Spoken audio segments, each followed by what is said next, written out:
তো বন্ধুগণ, অঙ্গনওয়াড়ি কর্মী এবং সহায়িকা ও সুপারভাইজার নিয়োগের যে প্রস্তুতি পর্ব, সেই প্রস্তুতি পর্বের চতুর্থ পর্বটি আজকে আমি শুরু করতে যাচ্ছি। তো প্রথম পর্ব, দ্বিতীয় পর্ব, তৃতীয় পর্ব অলরেডি আমি চ্যানেলে আপলোড করে দিয়েছি। আপনারা একটু কষ্ট করে চ্যানেলে গিয়ে দেখে নেবেন, কিংবা এই ভিডিও রিলেটেড নিচেই আপনারা পেয়ে যাবেন। দেখবেন প্লে লিস্টে শো করছে আপনাদের নিচেই, এই ভিডিওর নিচে শো করছে।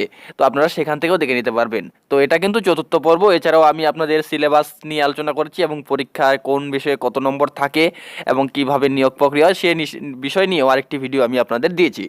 তো আজকের যে 4 নম্বরের যে ফ্রি প্রস্তুতি পর্বের যে ফ্রি ক্লাস, সেটা কিন্তু আজকে শুরু করতে যাব। তার আগে আপনাদেরকে করছি একটি ছোট্ট রিকোয়েস্ট, যদি আপনি আমাদের এই চ্যানেলটিতে নতুন হয়ে থাকেন তাহলে অবশ্যই চ্যানেলটিকে সাবস্ক্রাইব করে নিন এবং পাশে থাকা বেল আইকনটিতেও একটি ক্লিক করে নিন, কারণ এই ধরনের পরবর্তী ভিডিওগুলো এবং বিভিন্ন সরকারি এবং বেসরকারি চাকরির খবরাখবর এবং বিভিন্ন এডুকেশন রিলেটেড ভিডিওগুলো সবার আগে পাওয়ার জন্য।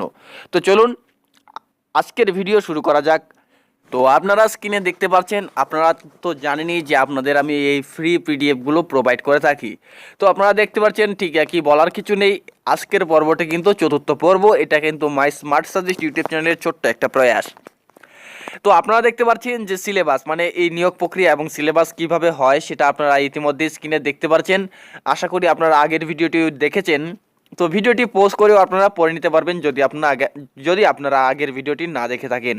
তো দেখতে পারবেন যে কোন বিষয়ে কত নাম্বারের পরীক্ষা হয় এবং কত থেকে কত নাম্বার থাকে এবং সর্বমোট কত নাম্বার পরীক্ষা। তো চলুন আজকের ভিডিওতে দেখে নেব যে আজকের এই প্রস্তুতি পর্বের যে চতুর্থ পর্ব সেখানে কি কি রয়েছে। তো ভিডিওর প্রথমেই বলি যে আজকে কিন্তু আপনাদের এই ভিডিওটি সম্পূর্ণ দেখতে হবে, কারণ এই ভিডিওটিতে আমি এই প্র্যাকটিস সেটের লিঙ্ক কিন্তু ডেসক্রিপশন বক্সে এখনই প্রোভাইড করছি না, কারণ তোমরা অনেকেই আমার এই আগের ভিডিওগুলোতে খুব অল্প সময় ওয়াচ করেছো এবং ভিডিওর ডেসক্রিপশন বক্স থেকে পিডিএফটা সরাসরি ডাউনলোড করে নিয়েছো। তো আশা করব তোমরা ভিডিওটি সম্পূর্ণ দেখো এবং আমাকেও উৎসাহিত করে তোলো যে পরবর্তী ভিডিওগুলো তোমাদের দেওয়ার জন্য। তো আশা করছি ভিডিওটি সম্পূর্ণ তোমরা দেখবে এবং লাইক কমেন্ট অবশ্যই করবে এবং শেয়ার করে অন্যকেও দেখতে সুযোগ করে দেবে। তবেই তো আমি পরবর্তী ভিডিওটি তোমাদের দিতে উৎসাহিত হব এবং খুব দ্রুত পরবর্তী ভিডিওটি নিয়ে আসতেও আমি উৎসাহী হয়ে উঠব।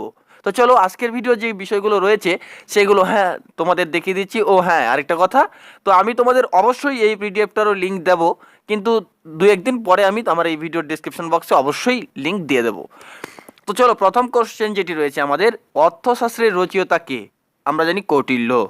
তারপর দেখো 2 নম্বরের প্রশ্ন রয়েছে, নবরত্ন কোন রাজার সভাকবি ছিল? তো এটা হচ্ছে দ্বিতীয় চন্দ্রগুপ্তের।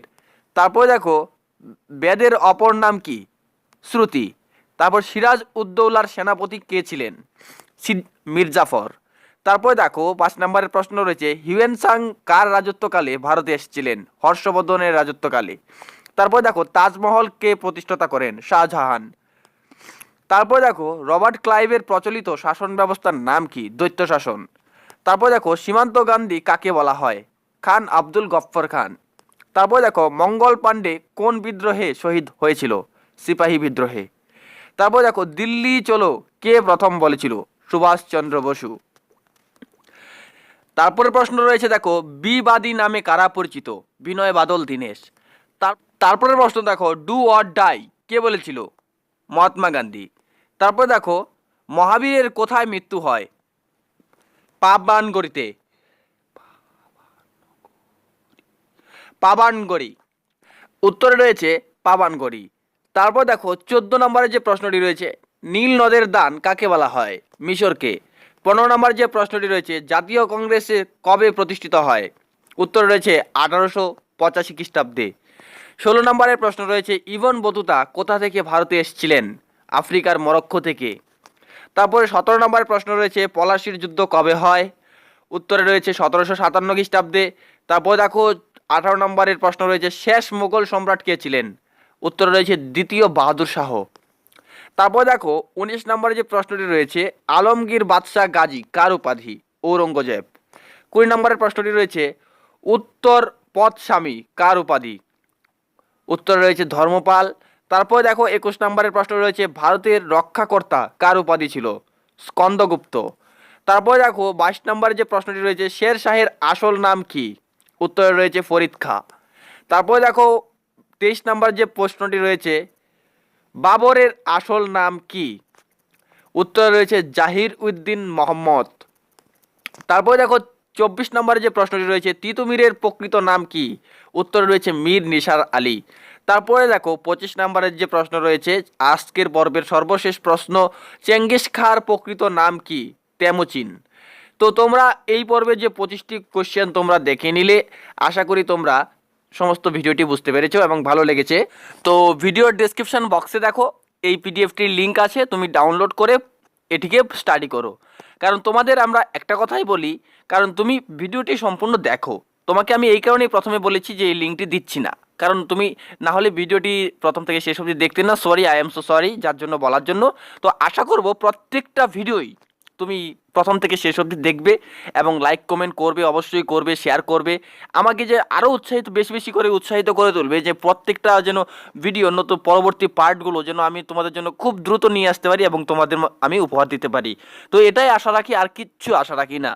তো তুমি আমাদের চ্যানেলটিতে নতুন হলে চ্যানেলটিকে সাবস্ক্রাইব করে নিও এবং পাশে থাকা বেল আইকনটিতেও একটি ক্লিক করে নিও, কারণ এই ধরনের পরবর্তী আপডেটগুলো না হলে তুমি মিস করবে যে। তো চলো, আজকের ভিডিও কিন্তু এ পর্যন্তই থাকছে। ভালো থেকো, সুস্থ থেকো, এই আশায় রাখছি আমি সমীর, মাই স্মার্ট সাজেস্ট ইউটিউব চ্যানেলের পক্ষ থেকে। ধন্যবাদ প্রথম থেকে শেষ অবধি ভিডিওটির সঙ্গে থাকার জন্য।